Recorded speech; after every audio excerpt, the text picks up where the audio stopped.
नमस्कार मित्रों, लॉजिकल सनातन ज्ञान चैनल में आपका स्वागत है। पिछले अंक भाग 1 में राजन कुमार जी ने प्रश्न किया था ये भगवत गीता के लिए। मैंने एक ऑडियो क्लिप सुनाया था, उसमें अंत में बात करते करते मैं भूल गया था मैं क्या बात कर रहा था। मुझे याद आया तो मैं फिर से बता रहा हूँ। उन्होंने कहा था कि गीता मोक्ष प्राप्ति का ग्रंथ है या कर्मक्षेत्र का ग्रंथ है। मतलब तो उस पर मैं ये बताना चाहता हूँ, मैंने जैसे बोला उसमें कि आप किसी भी दृष्टि से देखिए, वो उस दृष्टि के उस भाव का महासागर है। लेकिन यहाँ पर स्पेसिफिक मैं बात करना चाहता हूँ। आपने बोला कि मोक्ष प्राप्ति, देखिए भगवान श्री कृष्ण ने भागवत में भी कहा है कि यूं तो ज्ञान योग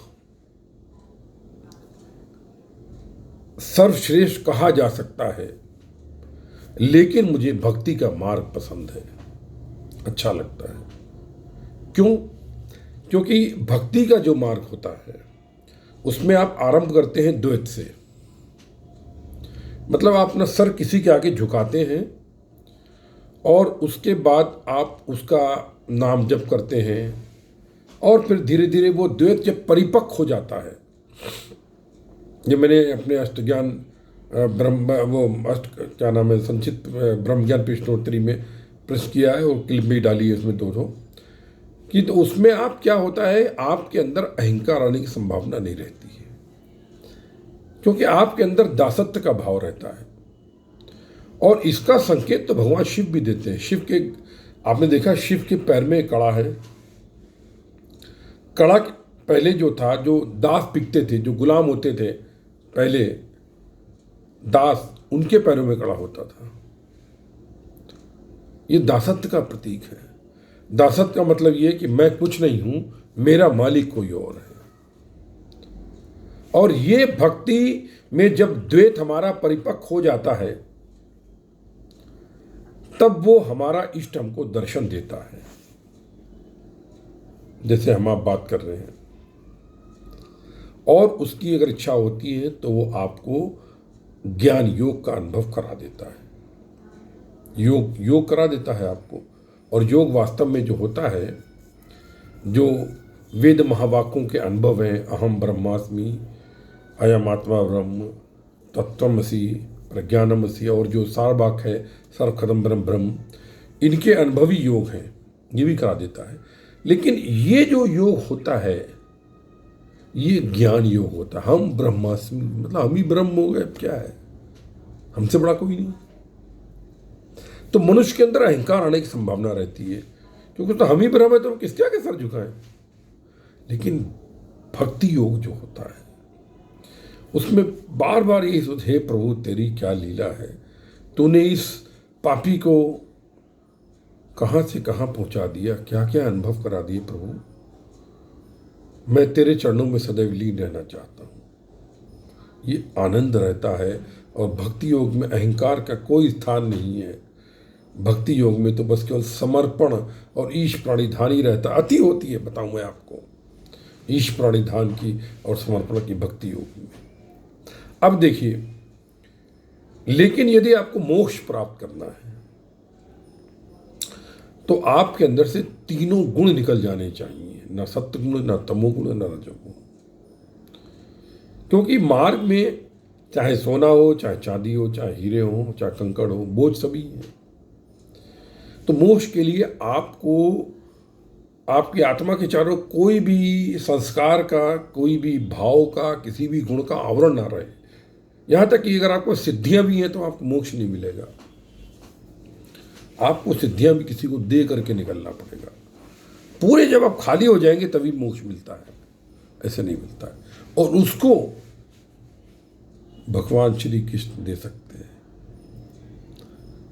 क्योंकि मेरा जो अनुभव है, मैंने लेख लिखा है ब्रह्मांड की उत्पत्ति अपने फ्री ध्यान डाक ब्लॉग पर, जिसको मुझे कृष्ण ने लीला दिखाई थी, तो उसमें तो मुझे अंतिम कृष्ण ही, निराकार सुप्त ऊर्जा जो थी वो कृष्ण, उसे निराकार कृष्ण ही बोलते हैं।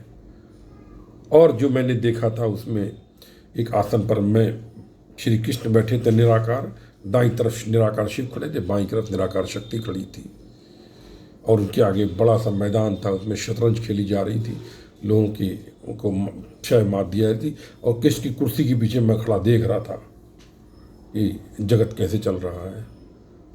निराकार का मंदिर भी स्वप्न में श्री कृष्ण ने दिखाया, मतलब बहुत कुछ समझाया। मतलब मैं समझता हूँ मेरी तो बुद्धि में कोई जिज्ञासा नहीं रह गई अभी इस विषय में।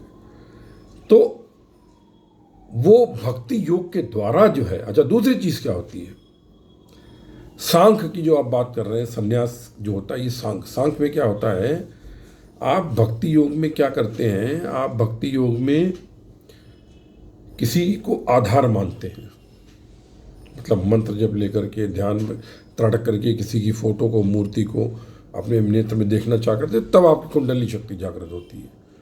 सांख्य में आप कोई निराधार नहीं हो कि सिर्फ ध्यान करते हैं सीधे सीधे, मतलब मन के अंदर कुछ नहीं, शून्य ही शून्य, और उसी से आरंभ करके ध्यान में चले जाते हैं आप। उसके बाद आपको अनुभव हो जाता है, अनुभव होता है।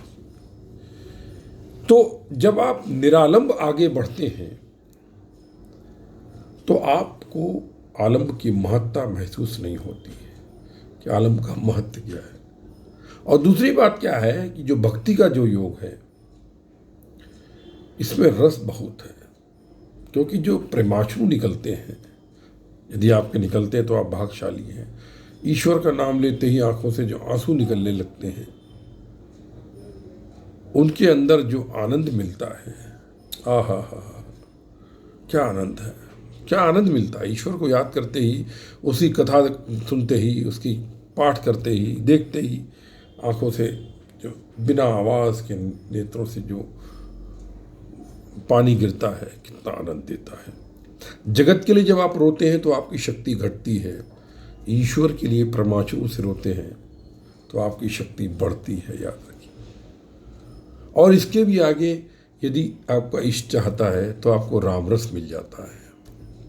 रामरस क्या होता है, एक सहस्रार से ऐसा लगता कुछ टपक रहा है, टप टप, और वो नशा होता है। वो एक ही बार टपकेगा, लेकिन वो नशा का परमानेंट डोज होता है, मतलब आपको दे दिया, आप कभी भी आप थोड़ा ध्यान करेंगे आपको नशा आ जाएगा। सहस्रार में कुछ, सहस्रार में चलने फिरने लगेगा, कुछ उसमें जो है क्या कहते हैं कि मूवमेंट होने लगेंगी वो सब। तो ये होता है बेसिकली, ये भक्ति मार्ग में मिलता है, ये ज्ञान मार्ग में नहीं मिलता है। मैं तो बोलता हूँ ज्ञान योग, ज्ञान मार्ग एकदम नीरस पकाऊ। और रहा सा और संन्यास का देखा तो इस पर मैंने लेख लिखा है और अभी क्लिप भी डाली है। देखिए ऐसा है कि संन्यास परंपरा जो है, इसकी जो पुष्टि हुई है और जो आरंभ हुआ, इसका आदि गुरु शंकराचार्य के ने इसका बहुत अधिक प्रचार किया। और जब मुगलों का अत्याचार बढ़ गया था तो हमारे देश में धर्म ध्वजा वाहक चाहिए थे। धर्म ध्वजा वाहक के जो मतलब जो पुरुष होते थे, जिनके अंदर क्षत्रियों वाले भी गुण हैं, लेकिन आध्यात्म की ओर भी, जो जन्म से ब्राह्मण है, कर्म से भी ब्राह्मण है, लेकिन क्षत्रिय, तो वो धर्म की रक्षा के लिए विवाह नहीं करते थे, मतलब आजीवन ब्रह्मचारी सन्यासी रहते थे। और फिर वो गुरु बनते थे, लोगों को अस्त्र और शस्त्र दोनों की शिक्षा दे करके एक तरीके से एक सैनिक तैयार करते थे, जो जिनको बोलते धर्म ध्वजा वाहक, धर्म ध्वजा वाहक कह लो, धर्म ध्वजा रक्षक वाहक कह लो, जो भी कह लो, वो यही लोग होते थे। इसे अखाड़ा आपने नाम सुना होगा ना, अखाड़ा जो नागा साधु क्या है, वो यही चीज़ है। वो आदिगुरु शंकराचार्य के समय इसका बड़ा वो हुआ बेसिकली। तो ये इसमें फिर उन्होंने क्या किया कि जो आध्यात्मिक वो करते हैं तो बंधन बहुत डाल दिए। संन्यास से बहुत बंधन है। साधु जीवन कठिन है जैसे पेड़ खजूर, चढ़ गए तो रस मिले, गिरे तो चकनाचूर। तो इनके जो बंधन है उनको सहना बहुत मुश्किल काम होता है। इसलिए सन्यासी बनने की आप सोचो नहीं, क्योंकि हमारे वहाँ जितने भी पुराने ऋषि मुनि रहे सब पारिवारिक थे, कद पग छोड़ के अधिकतर लोगों ने विवाह किया था, सबने किया। और ऐसा कुछ नहीं है, मेरा मानना है कि आप अगर सन्यासी हैं तो आपके फिसलने के अधिक चांसेस है, क्योंकि आप थोड़ा सा भी अगर गिर गए तो भौतिक रूप से आपने अगर उल्लंघन कर दिया तो बहुत पाप हो जाता है। वो भौतिक रूप से भी उल्लंघन पाप होता है, वो पाप ग्रस्त को नहीं लगते हैं। और गृहस्थ में भी आप वही सब कुछ प्राप्त कर सकते हैं जो एक सन्यासी प्राप्त कर सकता है। क्योंकि ब्रह्मचारी का अर्थ ये नहीं कि आप विवाह ना करें। इसका कैसे मैं कभी लेख डालूंगा कि ब्रह्मचर्य क्या है। ये समाज को दिखाने के लिए बस केवल ये एक तरह से वस्त्र रहता है कि, और भौतिक मर्यादाएं उनके साथ में डाल दी जाती हैं, दीक्षा जब ली जाती है। लेकिन ब्रह्मचर्य के अर्थ ये नहीं है कि आप वही बने, शरीर से बने, दिखने में बने ना। ब्रह्मचर्य के मतलब अलग होते हैं। तो यानी ब्रह्मचर्य, ब्रह्म में विचरण, तो उसके लिए शरीर की आवश्यकता ही नहीं है। उसके लिए तो आपके सूक्ष्म और मतलब वही सब चाहिए। इसके लिए शरीर तक कोई ज़रूरत नहीं है। और लेकिन आप चिंतन करते हैं इस शरीर से ही, तो भी आप ब्रह्म में भ्रमण कर सकते हैं। ब्रह्मचर्य है, कोई ऐसी बात नहीं है। तो इसमें कर्म, अच्छा कर्म का देखिए क्या है। कर्म के ऊपर बहुत कुछ उन्होंने, कर्म, अकर्म, विकर्म, ये तमाम कर्म के बारे में समझाया है। बहुत श्लोक है, 3रे अध्याय में भी हैं और 8वां भी है और 13वां भी। मतलब तब सारी जगह उन्होंने बात कही है अपनी तरीके से। और उन्होंने जो अर्जुन को तो वास्तव में युद्ध की ओर जो प्रेरित किया था, वो तो उनको तर्क के द्वारा परास्त करके किया था। जैसे कि यदि तुम उनको नहीं मारोगे तो क्या वो तुमको नहीं मारेंगे, तुम छिप गए तो क्या वो तुमको ढूंढ कर नहीं मारेंगे, उसके बावजूद भी तुम अगर युद्ध नहीं करते हो और कहीं छुप गए तो किसी ने कहा कि अर्जुन नाम का एक कायर था तो तुमको बुरा लगेगा, चलो उसके बाद भी तुम चले गए, तुम्हारी संतानों से लोग कहेंगे इसका बाप कायर था, तो तुमको अच्छा लगेगा क्या। इस तरीके से उन्होंने उनको प्रेरित किया। ये उन्होंने वहाँ पर राजधर्म समझाया एक तरीके से कि तुम क्षत्रिय हो, तुम राजा थे, तो तुम्हारा जो राजधर्म है वो क्या है, उसके ऊपर उन्होंने समझाया उन्होंने बेसिकली। और मोक्ष के लिए तो उन्होंने समझाया ही, अर्धधर्म का मोक्ष हर तरीके समझाया है कि उसमें तो मुख्य क्या है कि आप सोचेंगे मोक्ष के लिए तो मोक्ष नहीं मिलेगा, वो कोई सोच के नहीं कर सकता। आप सिर्फ कर्म कर सकते हैं क्योंकि वही आपके फल में है, मतलब वही आपके हाथ में है, फल तो ईश्वर के हाथ में है। तो आप सोच करके कि हमें मोक्ष होगा, मोक्ष होगा, बंटा कुछ नहीं होगा। इसलिए जो है आप मतलब विचारहीन, विचार शून्य, कोई विचार ही नहीं। आपने देखा होगा ये जो बड़े बड़े तैलेंग स्वामी या कीनाराम, ये सबसे बड़े मस्त बाबा होते थे, जो मन में आया वो मन में आया उसको इमीडिएटली मतलब उसमें अंदर नहीं लिया, वो कर्म कर दिया, भूल गए। क्योंकि कर्म करा, फिर उसका संस्कार पैदा हुआ, फिर कर्मफल पैदा हुआ, फिर उससे आत्मा मतलब आवरण जो है वो अशुद्ध हुआ, फिर जन्म लेना पड़ गया संस्कार विहीन होने के लिए। तो इसलिए कर्म तो मतलब उसके बिना तो कोई रह नहीं सकता। और योग का जो है देखिए, पहले भक्ति योग, फिर आता है ज्ञान योग, और जब ये परिपक्व होते हैं तो कर्मयोग आता है। सीधे सीधे कर्मयोग कोई नहीं आ पाता, कहने की बात है। अब वो बात दूसरी, कर्मेशु कौशलम बोल दिया, जो अपने कर्मों को मतलब बड़ी कुशलता के साथ करे, एक्शन इज रिलैक्सेशन इज योग जिसे बोल दिया उन्होंने, तो ये लक्षणों में आता है ये। लेकिन जहाँ तक मेरा अनुभव है, कर्मयोग बाद में आ पाता है। कर्मकांड आप कर सकते हैं जो भी ये वो सब, लेकिन कर्म योग अलग ही चीज़ है। क्योंकि योग का तात्पर्य होता है आत्मा में परमात्मा की एकात्मकता का मिलन। तो एकात्मकता का मिलन तो भक्ति योग भी कर देती है। भक्ति करके फिर आपको जब अहम ब्रह्मास्मि महावेद मावा की अनुभूति होगी तो आपको ज्ञान योग हो गया, ज्ञान योग हो गया। उसके बाद फिर आप अगर 24 घंटे उसमें रहने लगे तो आप बात, लेकिन 24 घंटे ही नहीं रह पाते, क्योंकि वो आवेग उसी समय का होता है। फिर आप जगत में लौट आते हैं। फिर उसी ज्ञान के माध्यम से और भक्ति के माध्यम से आपके कर्मों में सुधार आने लगता है। आप निष्काम कर्म की ओर प्रेरित होने लगते हैं, सब प्रभु को समर्पित करने लगते हैं। तो मतलब ये है कि पहले आपको अनुभव अगर हो सनातन का, तभी मतलब हो ना कि जहाँ आस्था वहाँ भाव।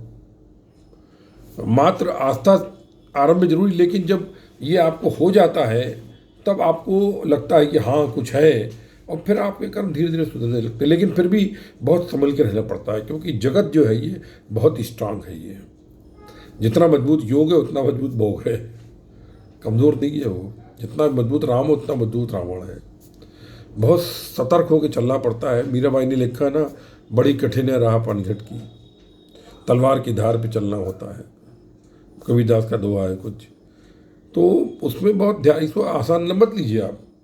आपके सिर्फ हाथ में सिर्फ कर्म है, जैसे कि आप मंत्र जप करते हैं, आप मन करे ना करे अति कर डालिए। और मैं सबसे यही निवेदन करता हूँ, गुरुओं के चक्कर में मत पड़ो। गुरु घंटा मिल गया तो बर्बाद हो जाओगे। अपने इष्ट का सचल निरंतर निर्बाध मंत्र करो। अगर मन करे तो सचल मन वैज्ञानिक ध्यान विधि जो मेरे ब्लॉग पर दी हुई है, उसके द्वारा अपने घर में ही मंत्र जप आरंभ करो और उसका ढेरों सारा मंत्र करो। एक जन्म बहुत है, 8-10 साल बाद तुम देखोगे बदल जाओगे तुम। सिर्फ मंत्र जप करो, कुछ मत करो।